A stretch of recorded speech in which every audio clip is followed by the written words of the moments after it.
Welcome, everybody. Welcome back to MHP Nation's podcast. I'm Dustin Kircher. I got my partners here, Christian Agnellini and Ben Dreicer.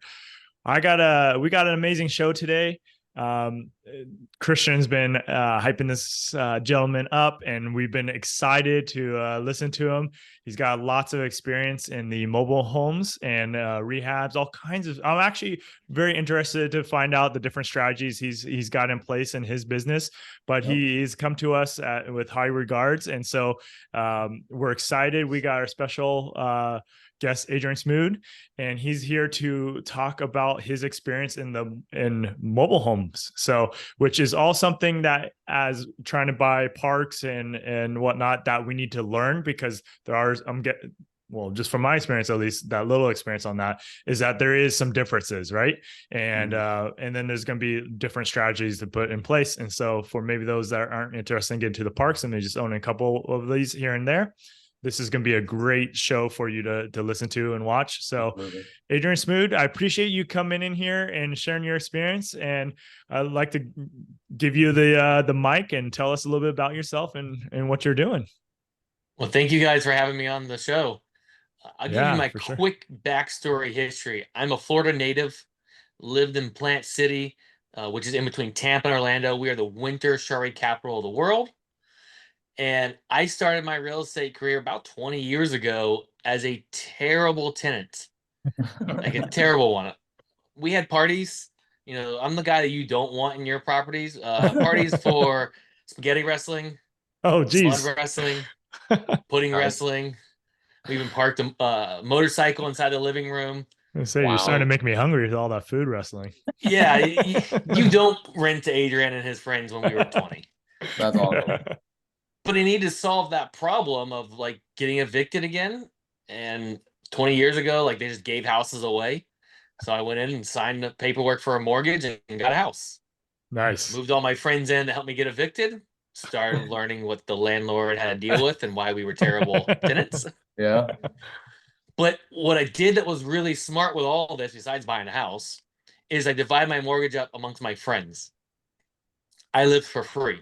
At 20 years old, living for free is really cool. And living for free, not at mom and dad's house, I should say. Yep. So fast forward a few years, I'm like, let's do this again. Go back to the bank. They say, yeah, you can buy another house. And, you know, this time you're going to lose a little bit every month, but don't worry. Real estate goes straight up. You can refinance. Well, a few years later, when I go to refinance, the market was coming down. I had the adjustable rate mortgage, so losing a little bit every month, went to losing a little bit more every month. I eventually gave the house up as a short sale. So obviously, ding to my credit, ding to my ego, my integrity. I didn't give up. I got back into real estate a few years later once the credit healed. Stayed in the single family space. But then something just started creeping in that like the numbers didn't make sense. Now I didn't have any formal training. I just listened to the banks. Yeah. But something just didn't feel right. It felt like the last time. I was searching for something new, and that's when I found mobile homes. So I've been wrong about the direction of the market for like 7 years. So incredibly wrong. But that's how I found mobile homes, because I needed something with more cash flow, and it just wasn't cool with the real thin numbers and the Burr method and all of that. Yep. And then I found the cash flow of mobile homes and fell in love. And since then, I have sold off all of my houses and bought mobile homes. Nice. And I stick mainly with the single unit with the dirt. I have bought the ones that are in the park from like you guys, and you're the manager, and I'm just renting the land and then subletting the home out. And then we do have some IRA money in a syndication for the whole mobile home parks. But I just found, for me, I'm better at the single unit. Got it. Nice. So that's the quick version of Adrian. And what year was that when you started with the mobile homes? I need my wife here to tell me that. About 7 years ago. So we're in 23 right now. Yeah. So what's that? Well, 7 years. That's good. So that's good amount of time, right? And so that's when I just started switching it over. I saw the cash flow is so much better. Yeah. And you know, it's gotten a little bit more crowded of a space, but in general, it's not a crowded space. Nice. Less competition makes it more for us. Absolutely. And are you focused on a general area, or are you kind of going nationwide with this model? No, I stuck at a very, very tight little diamond, 30 minutes from Plant City. Okay. Yeah. Now, there's a few reasons of that. One, we just have enough deals there. Now, I have to search a little harder. Could I do more if I went further?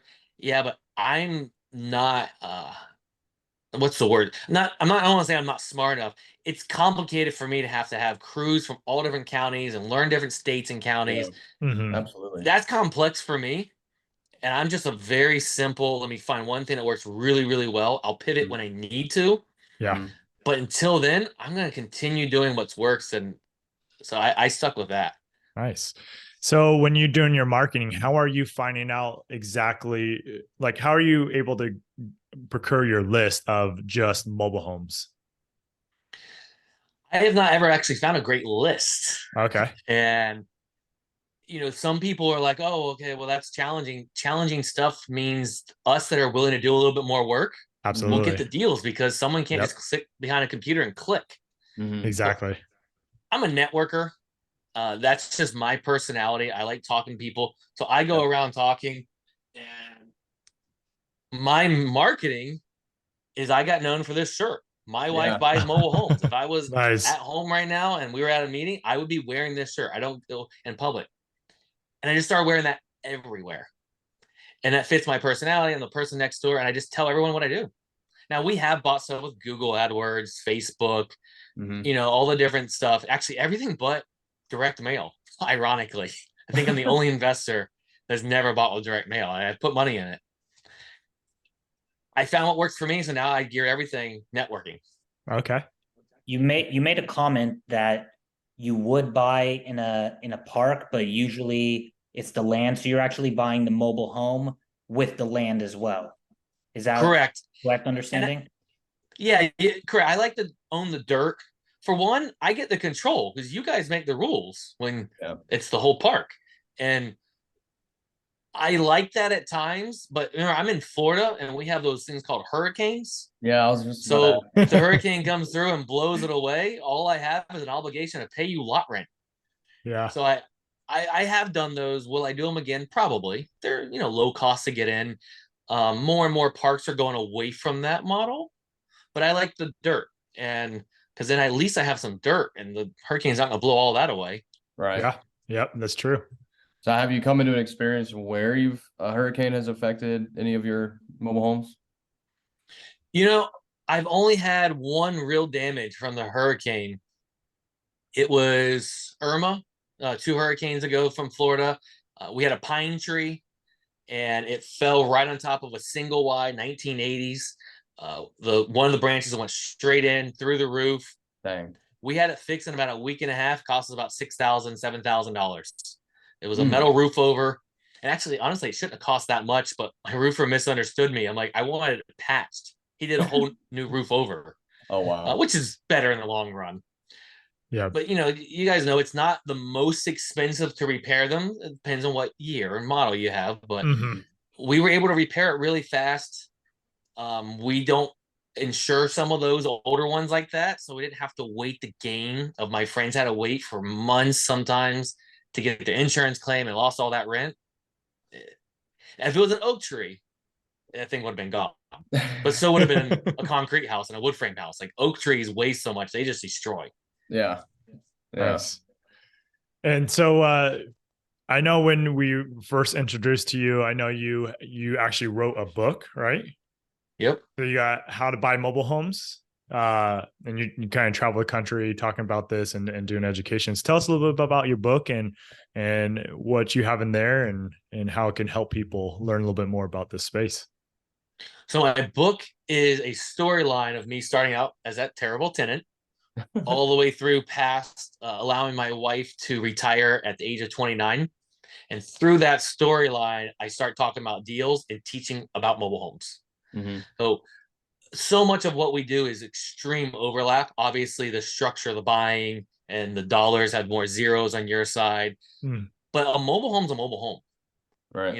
We deal in the same boxes and what's inside. And so it teaches all about that. And I wrote it to give back. It's done really well. it's an action taking book. Like you take it and read it and go take action. Nice. And it's been fun. I never thought I would write a book because I was in remedial classes all through school, and while writing the book I found out I'm dyslexic. So now I talk about that a little bit more for like inspiration, because Yeah. if a dyslexic guy can write a book and buy mobile homes, Yeah. so can you. Yeah. You know, like it's possible. I'm not anything special. I just took action on what I learned. Yeah, nice. And that's the biggest part, right? Is people just don't take action. I mean, you're putting it out on a blueprint, and it is still, there's something that it just doesn't cause them to take action. So, good. I was gonna say I did read that book probably about November of last year. So, and what I will say, my takeaway from it was the mobile home space. It's a bit intimidating if you haven't been in it before. And finishing that book, it made it seem less scary. So, like, I would say anybody who wants to get into space, read the book for sure, because it would make you feel more comfortable getting into it. So that's my big takeaway from the book. And I appreciate you writing it, because it did calm the nerves a little bit. And thinking that's a lot of my goal with it. You know, it's everything's scary. It doesn't matter what the investment is, no matter what we're going to go do in physical world, whatever, until we learn about it. And then we do a little bit of it, and we're like, well, this isn't that scary. I grew up thinking mobile homes are scary. I mean, they're hurricane missiles. Like, you would never own or live in one. Yeah. I never would have thought I would own them. But one of the mindset shifts that one of my mentors got me through, he goes, well, there's 1965 still sitting around. It's like, yeah, so he's like, they've been through more hurricanes than you. Like, ooh, you're right. Yeah. Now, are they as safe as, another home? No, but they've been through a lot. Yep. And that's why we get a better deal on them if they aren't as safe. Yeah. Nice. And so what is your actual buy box and your buying criteria when you're looking at something? Is it broad, or are you niching it down to certain years and sizes, bedrooms, bathrooms? Is there something that you are focused on? Cash flow. Just cash flow. Love it. Okay. I mean, that is my number one thing. It's cash flow. Now, I have a few filters on this. It's first cash flow, and I haven't found, I will overpay if it's like on terms or the right structure, if it's gonna cash flow for the right way. So that's the most important for me. And then, yes, what areas do I like? I am picky on that, because I don't do really well in the real low end areas. And then also the stereotype that people have about mobile homes, that they're all trailer trash. Well, most of my residents are blue collar handyman and handy women. Yep. It's not that that stereotype of the trailer trash. If you buy in a good area where people want to live, you'll get a good person that's going to live in there. So if I'm going to buy an older structure, I mean, I own the one that's in the background behind me here. And I want a really good deal. I call that a headache. I mean, look at it. Yeah. We rehabbed it. We didn't just scrape it but no. If I have to do a headache, I want to get paid for it. So yes, I would love to own the 2000s and these all new ones, but no one wants to sell them at the price I want to buy them at. So I have been buying these days, honestly, a little bit more the 80s and 90s. Yep. I've been doing a little bit more land play, which is one reason I love parks, because parks are big parcels of land that you get the cash flow for a while, and then you get a really big check if someone wants to cash out one day. Yep. But I've been doing a little bit more of that, but it's because of where I'm at today. So my model changes depending on where I'm currently at. What I buy today, I wouldn't have bought 3 years ago, because 3 years ago I needed cash flow more than anything. I didn't care about appreciation. I didn't care about equity. I care about cash flow because that's what feeds me. Today I can afford a little bit of equity. 3 years, I have no idea what I'll need in my life. Yep. Nice. Are tenants usually in place, and are the places usually turnkey when you're buying them? So I don't love rehab. So yes, I will pay a little bit more if I don't have to rehab. So I love like a carpet paint style property. Nice. I have never had a tenant that we've taken over I think the longest is 8 months. And a lot of that is I have a really good process to get people in, and most landlords don't have that.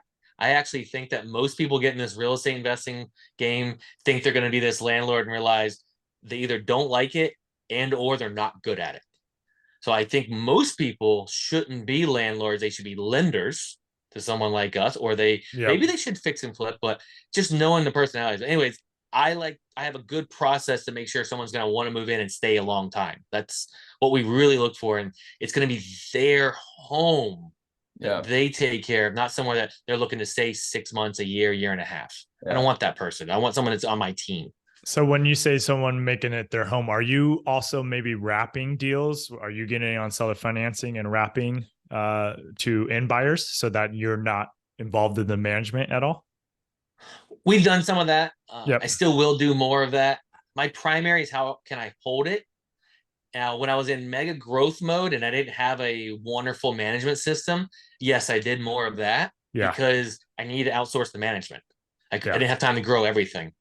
When I bought those in the parks, yes, I owner financed those out. Those were basically note deals. They made really good money. I just moved away from that model. Yeah, I'm sure I'll buy some more again.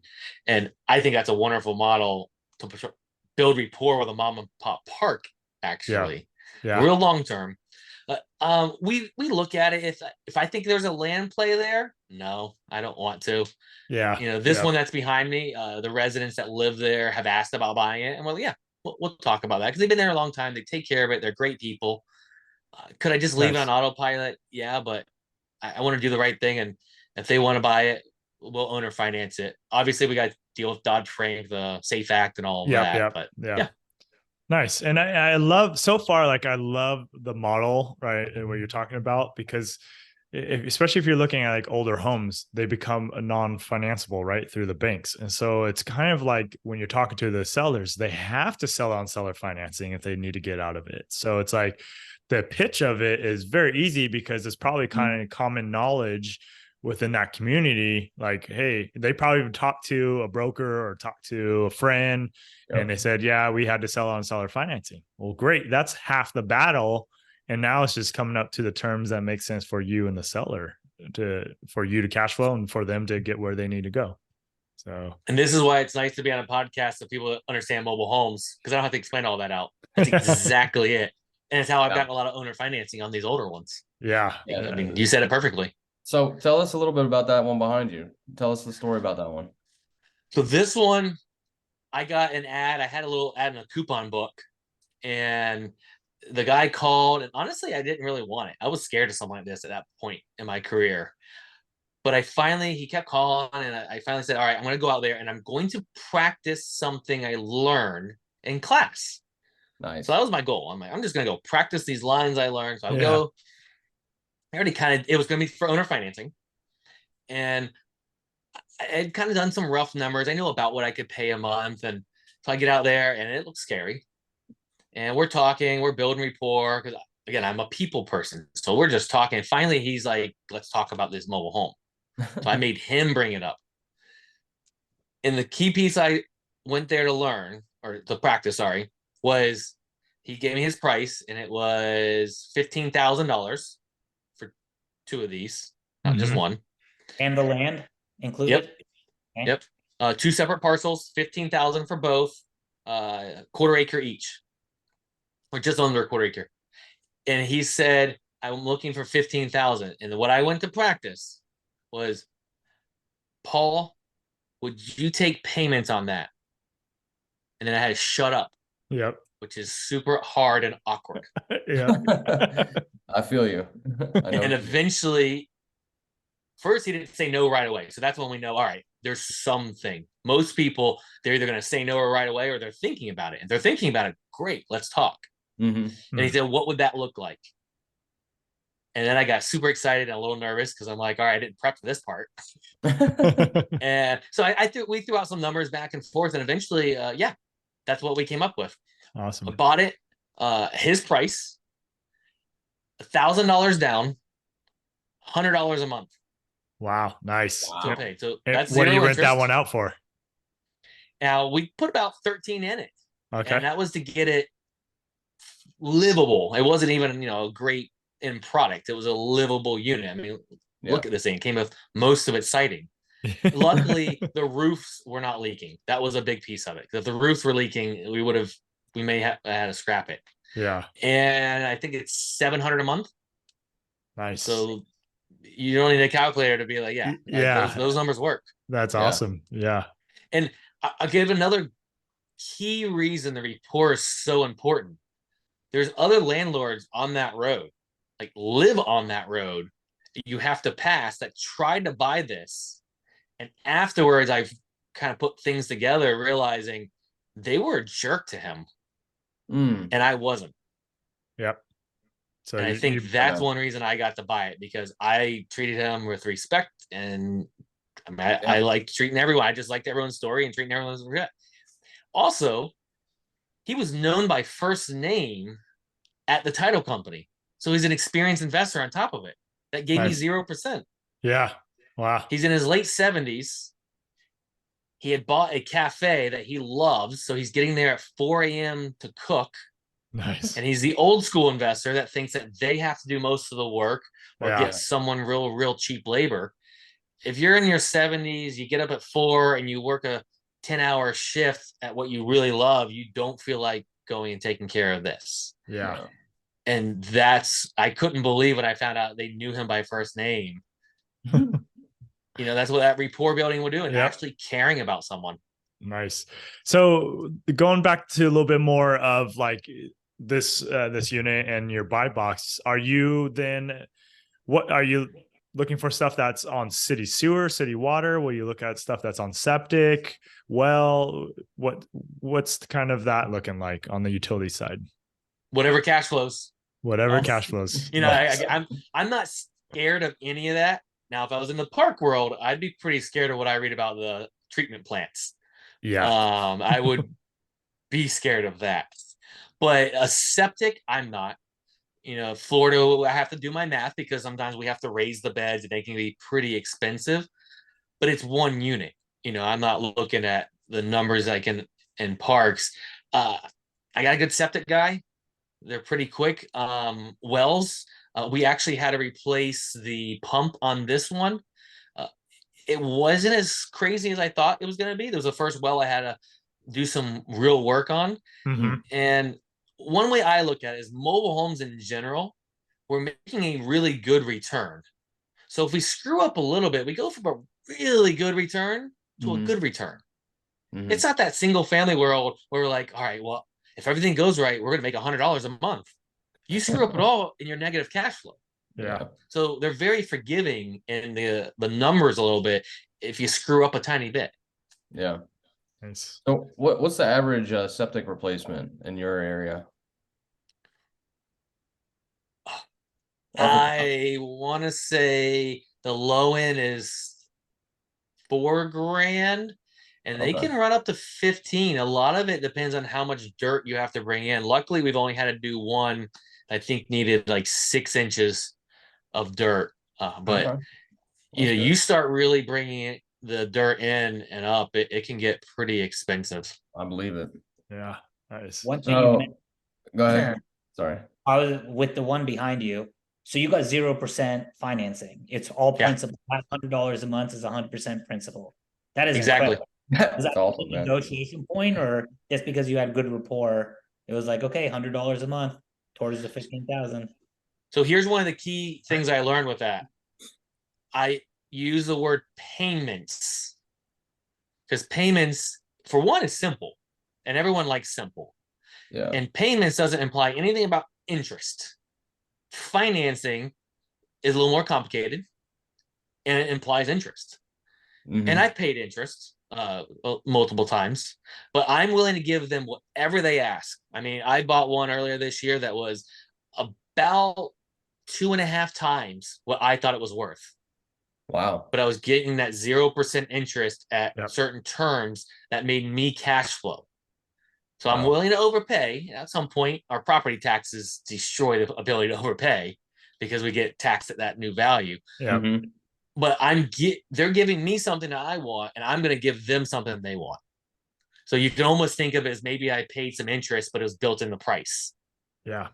Wow. So, I mean, you keep talking about the returns, right? And it's just doing quick math on what you talked about, right? With what you bought it for, what you're paying, principal only payments, what you're netting a month, rough net, you're at 40-50% cash on cash return on that. Which is I've done a decent great. amount of those. And now we can see that there's not a lot of value in that home. And that's not insurable. Mm-hmm. So I'm willing to take those risks. And I sleep really well at night because I have that return. Yeah. I've seen people out there buying that same thing and they're really getting a 10, 12%. And I just think that's irresponsible in the big picture when you have these things called hurricanes or tornadoes. Yeah. And we can't get insurance that's going to cover it. Yeah. So I'm willing to take all those risks because I'm getting the return. Exactly. There. Now, if I'm buying a 1990s, I'm not getting that type of return because I'm getting a better, stronger structure. Also, the land here, there's really not value. It's probably going to be worth about the same when we all die. So it's not an appreciating area. I like my land plays now that those are going to go up in value, just the land itself. Yeah, nice. So you say no insurance. I'm guessing then you can't even do like umbrella policies that are going to cover structures or anything. Thank you for bringing up liability. We can get coverage on the homes. We cannot get on these older ones in Florida. Florida in general is an insurance nightmare right now. Yeah. And it's going to be for a long time. Yeah. We did drop coverage on this. We used to have coverage, not hurricane, but if one of those big trees fell on it or a fire or something like that, we could get coverage on that. But we dropped it because the price went up so much. I'm going to use some numbers. I think it was about $35 a month, went up to $175 a month. So, I mean, we're talking massive increases. Yeah. And we dropped it because we felt comfortable. If I had 3 properties, that would be scary. If I lost 1 out of 3, that can kill your whole career. Yep. We have a few dozen, and if I lose 1, it's going to hurt, but it's not going to kill me. I'm not going to starve to death. Yeah. Right. Yeah, that's the economy of scale, right? So the bigger you get, the more that pain point or negative issues you can take on because of you have others that are going to hold that one up, basically. Right. Yeah.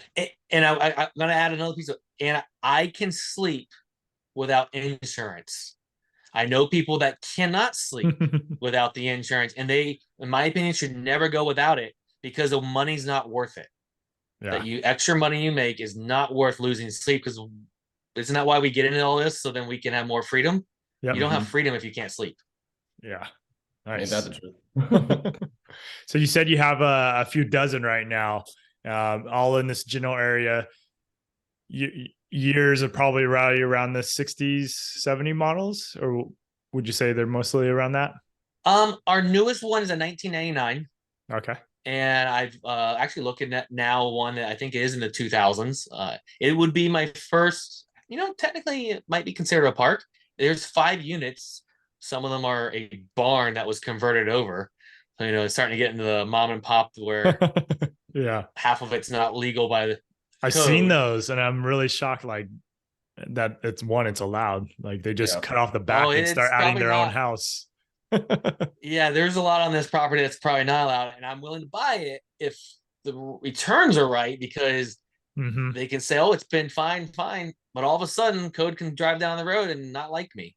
Yeah. And I know that's happened to people. It's rare, but if I can't make money, if the one that's illegal burns down or whatever the problem is, it's not safe for me or any investors that put in me. It's just not safe. And we were talking a little bit before the show, like you had to back out of a deal because it wasn't safe for your investors. That's the most important piece of all this. Yep. Yeah. Like when I've had my money and stuff and someone said we're backing out of it, I was excited because I trust that person more because they're willing to back out and have that hard conversation about backing out because it's not safe for anyone. Yeah. Nice. And so the 90s model you got, like, what does that go for? What's the price points that you're looking at for your different years of mobile homes?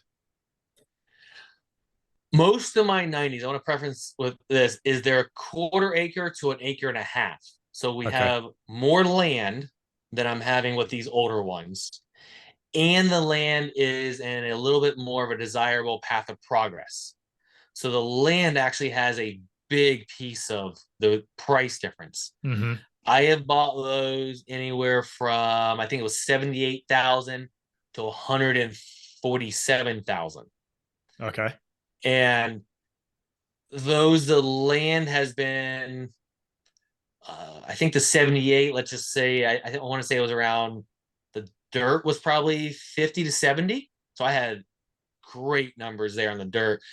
The 147, the dirt was about 120,000. Okay. So I really have a dirt play that's cash flowing. Now I'm making a lot less money in my return on my investment, which I'm comfortable with today. Yeah. Nice. And then I call those my lotto tickets. nice. Nice. And so and then have you I'm just curious, have you taken anywhere you bought the mobile home and then moved it to another location? Have you done anything like that? So I bought a mobile home, got the title, and then resold it to Okay. someone else. So Okay. very similar to that. And then I learned that is a lot of work. It's a lot of government moving pieces, and it is not for me or my personality. Yeah. So I made some money, learned it's not for me, and I'm like, great. Now I have actually in Florida, I have a partner colleague that's what he does. He's a dealer. He buys and sells them. Mhm. If I find one of those that comes across my plate, all right, I pre-screen it. I know what he looks for. Here you go, Rod. Nice. And then, if he closes on it, a check seems to show up. And Nice. that works for me because I'm still able to help the seller, Yeah. make a little bit of money, Yeah. but it's just not my personality. Yeah.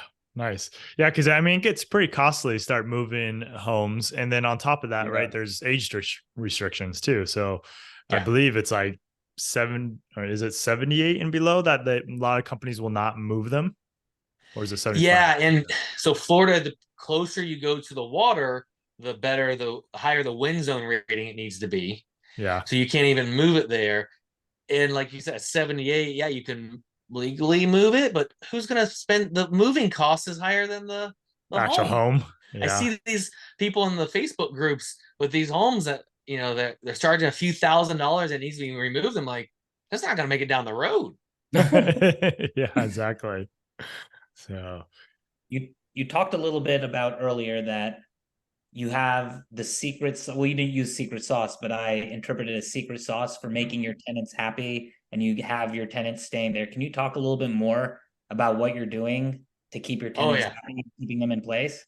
Man, I can talk for days on this topic. I am a rare breed that I enjoy management. And nice. I think one of the biggest reasons is I learned is actually communication. And I nerded out on this topic and communications. I'm a self-help junkie. And it's the same. It doesn't matter our communication right now, my communication with my wife, my communication with my family, my brother, my friends, it's all the exact same. And I think where we lack in our society with all of these communications is really good expectations. We have the wrong expectations. Like you expected me to get on here on time. Actually, you said 5 minutes early. So I was here. Yep. If I would have gotten on late, you were like, well, what's going on? Like we had this expectation. Right. But if you didn't say at all, you're just like, you know what? Tonight we're going to do a podcast. Well, that's a terrible expectation, but you thought it was going to be a set time, and I just thought it was a different time. That's what we do in life a lot. And a lot of people, landlords, don't understand their lease. I've been there. I was there for a long time. I was scared for anyone to ask me the questions on it. And you just push it over and say, here, sign right here. Yeah. Well, they don't know anything that's in it. And then 2 months later, you like, here's some fees. And they call, well, what do you mean here's some fees? Well, didn't you read your lease? Yep. And that's the bigger challenge with it. So what do we do in this market? Because right now, the landlord, the housing provider, still has the upper hand in the affordable housing space. That's where most of our properties are. So we have a lot of demand still. So this model will have to shift as that happens, as we lose some of the demand. But right now, we make people work to get into our properties. So they're directed to the property. They have to actually go out and see it before they can talk to a human being. That gets rid of a lot of the people on Zillow. Interested, the Facebook, interested. It gets rid of 75% of people because they're too lazy to drive out there. They're too lazy to drive out there. they're probably not going to comply with the lease because everything in our marketing says you must go out there. So they're proving right away they can't read. Sorry, not that they can't read. They don't follow directions. Yeah. Right. Because we have people that legit can't read. They put it into a voice speaker. So they copy and paste it. I love that. They found a solution. So we're testing. Do you just follow directions? Do you communicate well? You know, when we need something, do you, I can't get that. Or do you say, you know what, give me a few hours and they get it. Yeah. And then we go over the lease. It takes about an hour and a half to review our lease, and you cannot sign it after that. So we go over it on Zoom, and we go over it because we want to tell them the stories, like why this clause is in here, like what the person did. You know, hour and a half of that is pretty tiring. So we try to throw in some comedy or something in there to lighten it up because it's heavy, and they probably never had this. And we tell them, we want you to understand what you're getting into here because it doesn't help you or us if you move out in 3 months. Or we have to charge you any of these fees. We don't want any fees. All we want is you to take care of the property, be on our side, and pay rent on time. Yeah. And we set that up and we go over and over and over again. And we do have people back out and we'll give them their deposit back. It's a non-refundable deposit. But if they're not the right fit for us, we will refund it because it doesn't help us or them. We're not in the business of just taking all these deposits. No one makes money if you turn the property over every year. It's a lot of work. You don't make money in it, and it's work. And it doesn't help the person that lives in it. Yep. I love that filtering process. We do that. I've done that in my business when hiring people, right? Like they have to submit different things. And if they don't do that, well, now they're not going to fit that, what I'm looking for in the business. Right. I also too, with like tenants, you send them the link, they have to go through it, and then they have to answer some questions and then submit the next thing. And I ask them to do it within the next 40 hours. And if they don't, then again, it's not someone that I kind of want to bring in to the property. So I like that a lot.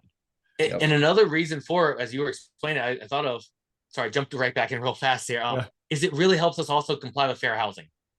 And I truly want to be fair to everyone and give them all the exact options to get in. So it really helps us when you have a process like that, you're doing the exact same repeatable. Yeah. If someone just calls and you pick up and you start telling your spiel, it's really hard as humans to say the exact same thing on 2 phone calls. And if you forgot one little nugget, you're really not being fair to the person you forgot that nugget and you told someone else a little more detail. Right. And it's just hard. Like we're humans. We make mistakes. Even if we're reading kind of a script, we still have the tendency to miss one piece. Yep. And it's funny you say that through hiring. That's actually where I got it. It's through somebody talking about a hiring process. I'm like, this sounds like an interesting. Yeah, I learned it from a book called Fire Yourself years ago. And that's how I basically, when I set up different businesses, I use their step-by-step process. I just copied it basically and just did exactly like almost word for word on. I love it. Indeed. That's awesome. So how do you know like the average length of time someone stays in your homes? Because over the last it was like 2 years ago, year and a half ago now, I sold off all my 2-bedroom, 1-bath houses because I realized like the turnover was higher on those because you get young professionals and then, they start expanding their family or something happens and they leave. And so it was constantly the turnover. So when I looked at my actual returns, they weren't as good as what on just, writing it out on paper. So my actual returns are horrible. So I realized, look, the 3-2s, people are staying longer. There's not a turnover, and turnover for those that are listening, that's basically when someone moves out and now you got to clean it up. You got to, you got a delay between you and between the next tenant. And that could be a month, sometimes maybe a little bit longer. And there's always something that has to be done to the property. And so it starts costing you lots of money. So what Adrian is saying is he's filtering out for the right tenant. And hopefully they're staying there longer because if that actually will help your actual return instead of filtering through or going through multiple people every year. So I love that. And we're getting to that point of having that data. I have only a few years since we've really critiqued this method, and I didn't actually track stuff real well of even where they came from. It was just like, I didn't have process behind the scenes. I wasn't a business. Yeah. I was a real estate investor that owned properties. And now I'm a business that Nice. has all this data. Love it. So I'm building that, but honestly, I think I really want 10 years of that data to know. But at least 5 years of solid data. I will say that we have majority of our people that we place are still there. And that could be we've owned the property for 4 years and they're still there. We've owned it for 6 years, they're still there. That's awesome. Have we had some people move out within the first year? Yeah. And what we do an after action review and we go over everything. What signs did they show us before they moved in that they weren't going to? And sometimes we can find answers, sometimes we can't. And we just dig in. So how can we improve the whole process? Yeah. And another thing we really have dug deep on is people talk about their avatar client. And usually we think of that as what we're buying, like our avatar property. You talked about at least a 3-bedroom, 2-bath. Well, I found through my years of my avatar resident that lives there, who pays the best, who do I just get along with the best, who takes care of the property, all that. So I found it's the blue collar handyman, handywoman. And I just started diving in. All right, well, where do they want to live? What do they like? So they like a fenced yard. They love a little shed or workshop. They like a 1/4 acre plus of land. They like they don't want an HOA because they probably have some maybe goats or rabbits or chickens, and they have a pull behind trailer because they're a yard company and they get in trouble with HOA. So now I go shopping for them. I look for a property that they want to live in and I go buy that property. Because if I bought the HOA property, if they move in, they're going to move out pretty quick. Yep. And so I haven't had a lot. We have actually more 2-1s than 3-2s. And I can't give you the exact reason why we haven't had a turnover mass amount, but I will tell you, I think it may be just pure luck because I don't know of any legal way to filter this. We don't have families with kids that are growing in the 2-1s. Okay. Because your point is very legit in that way. And maybe they have some kids coming along at some point. Yeah. But we just haven't had that scenario happen. And so it's a risk I'm willing to take. And a lot of people don't like it. So now I can buy it. I like what people don't like. Yeah. Nice. So question. Oh, yep. So you said you are the type that loves management, right? And you also talk about a lot of the stuff that you do, and you just mentioned that you are more of a business now. So what hat do you wear in your business? Are you wearing all the hats right now? Are you managing all of your units right now? Or what does your team look like if you have a team? Yeah, well, I do have a team now. I never thought I would. I never thought I'd have employees or anything. So I have 2 VAs. Kartika has been with me since I think 2014. Totally pulled her off Upwork. I would love her to work more hours, but she's maxed out. Then we have and she does overnights because that fits her life. So she helps with a lot of repetitive stuff. She's really good at that stuff. She runs a lot of things behind the scenes, we'll say. Nice. We have another VA that he's newer.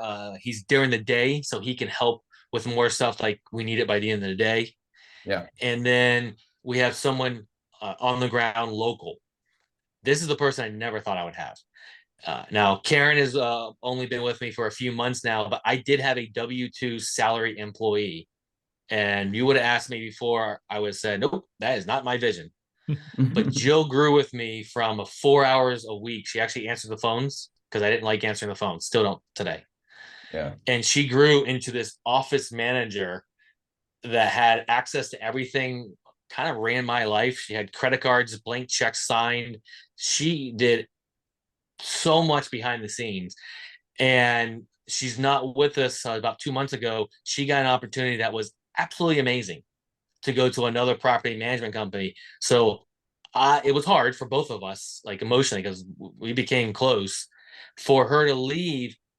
But it was so amazing when you step back and look at it. I got to be part of her journey going from a stay-at-home mom to now making a really good salary, really good benefits, and is better time-wise for her family. That is really cool of what I got to be a part of.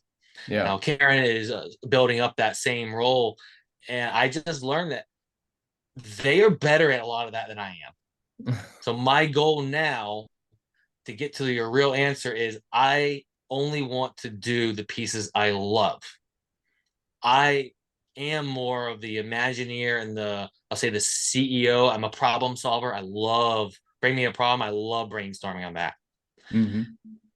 Doing the same thing over and over, I don't like it. I am your entrepreneur, shiny object guy. I have a lot of the good and bad that come from the entrepreneur side.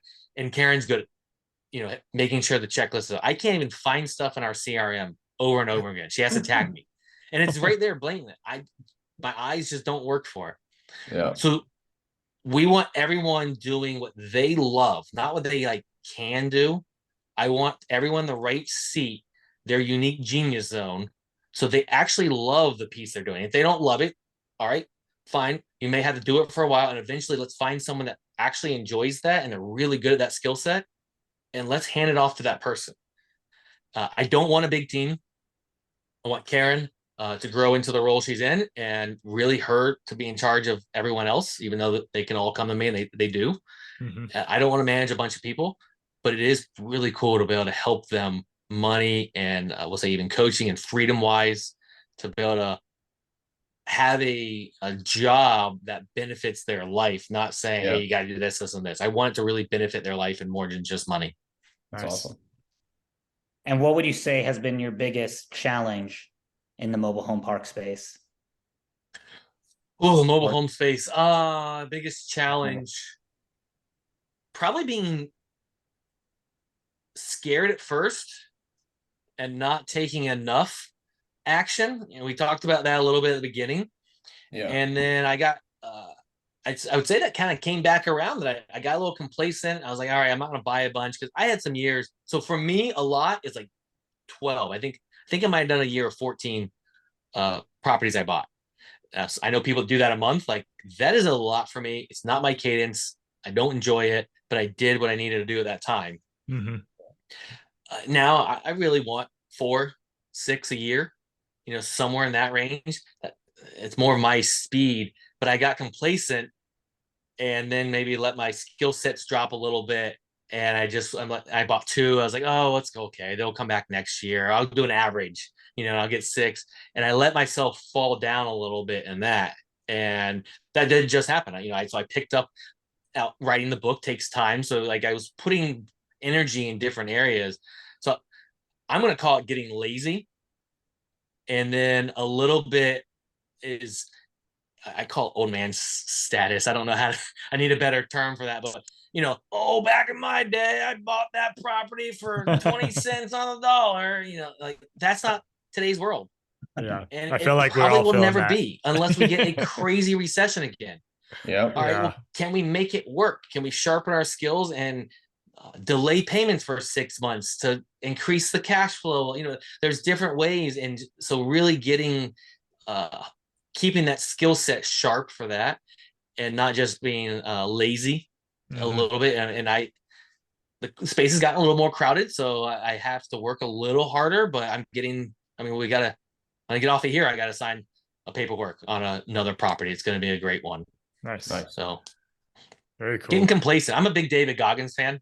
So yeah. if you watch David, he talks about that a little bit. He got a little bit complacent. So I feel like I got like that a little bit in fitness world as well, but in the mobile home world, I'm like, oh man, I need to step it back up.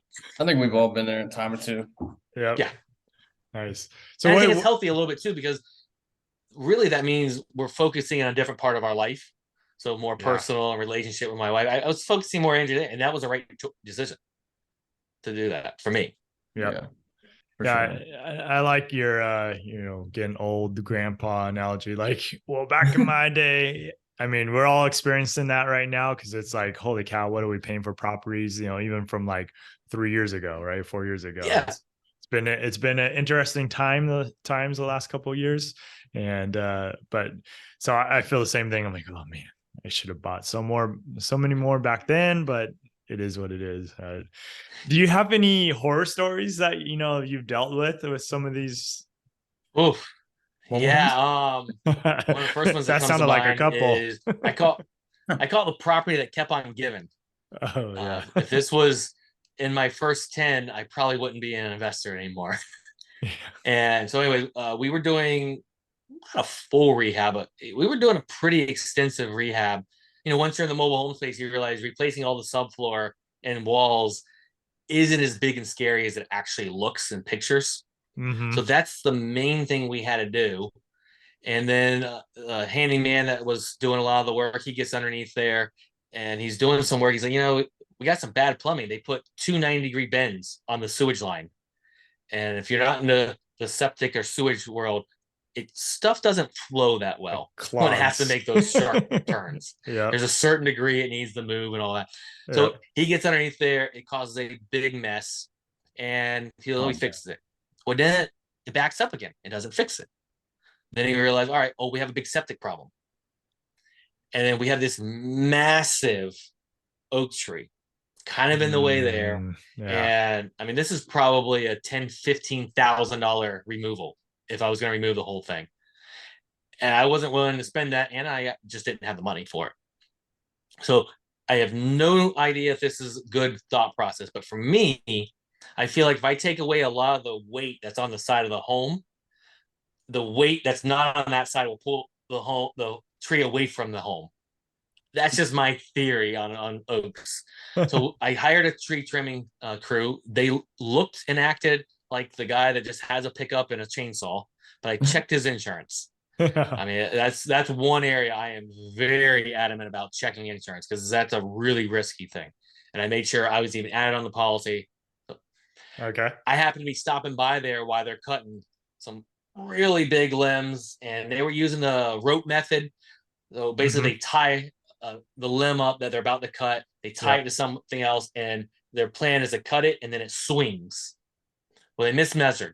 And while I'm there, it comes and it hits the roof. And he's freaking out. And I'm like, that's cool, man. Like, either you're fixing it or your insurance, because I know he does not want an insurance claim. He actually already had one, and if I put a claim on there, he's probably done. He'll probably never get insurance again. Yeah. So I know I have the upper hand here. Yeah. And of course, I didn't pay him ahead of time, so I also have the upper hand. So he's freaking out. I'm like, look, man, it's cool. Like, you're gonna fix it. Now, we looked at it, and it had a metal roof over. So luckily, it really just destroyed that metal roof over, and it did dent a little bit of the mobile home roof. So this is a 1970s, and it dented a little bit, but it didn't really compromise the roof. So it kind of went in between two of the rafters. Mm-hmm. He tries to fix it. Long story short, doesn't really get it. So I'm like, look, if you just want to, like, me not pay you, and my guy will fix it. And he's like, he was thankful for that. So I actually saved some money because my guy did it quicker and faster, and he did it more the way I trusted. So it ended up being pretty good. I mean, then we put a person in that home, and we ended up paying him to leave. He was not a good set for the home. Mm-hmm. He also allowed someone to move into a screened porch. So I'm not sure if you ever seen they look like sheds, but they're actually screened porches. Yeah. So they're like a 10 by 10, but it's built just like those 10 sheds. Yeah. And he let someone move in there. So now we have a squatter, but then the police say he's not a squatter, you need to evict him. But eviction law says, no, you can't evict him. He's a squatter. So we had to deal with that back and forth. Oh my gosh. And he knew what he was doing, because he would disappear very often. So we couldn't find him to have a conversation. So I went over there one day. I was just going to pay him to leave. Went over there a few $100. I was going to sit there all day. Yeah. And that day is the day that his stuff was gone. Yeah. Then eventually we get someone else in there, and then we find out the shower's been leaking. And I mean, it's probably just kept on giving and giving. Now it's been really good for years. So I did make it through it, but we blew that budget away.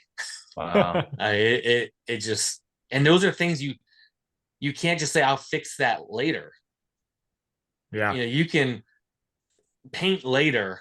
You can, maybe a kitchen counters that don't look great. You can take care of those later. You can't take care of a hole in the roof later. You can't take care of a bad septic later. You can't take care of the squatter there. Yeah.